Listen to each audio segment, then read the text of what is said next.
नागपूर तुळजापूर हायवेला भीषण अपघात झाला. लालपरी रोड रोलर आणि 2 टू व्हीलर. रोड रोलर बघा, याची अवस्था बघा. म्हणजे बसनी याला धडक दिली आहे आणि त्यानंतर 2 टू व्हीलर आहेत, त्यांना देखील धडक दिलेली आहे.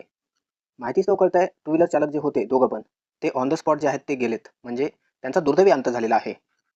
त्यानंतर बस जी आहे ना, ती ग्राउंडमध्ये गेली आहे आणि ग्राउंडमध्ये जिथे बस गेली आहे ना, तिच्या समोर विहीर होती.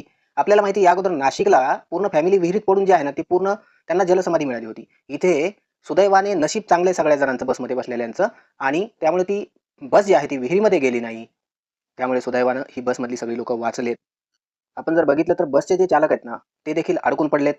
त्यांना काही झालेलं नाहीये सुदैवानं. पण बसचा समोरचा भाग जो आहे धडकल्यामुळे, तो आतमध्ये गेल्यामुळे ते अडकले गेलेत त्याच्यामध्ये आणि त्यांना वाचवण्याचा प्रयत्न चालू आहे. तिथली जे काही माणसं आहेत त्यांनी ते बाहेर ओढून काढलेले देखील आहेत.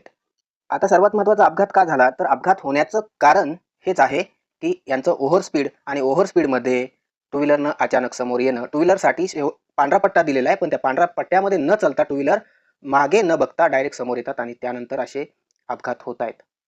तुम्हाला काय वाटतं, इथे कोणाची चूक असेल? तुमच्या प्रतिक्रिया आम्हाला नक्की द्या. चॅनलला नवीन असाल ना, तर सबस्क्राईब करा.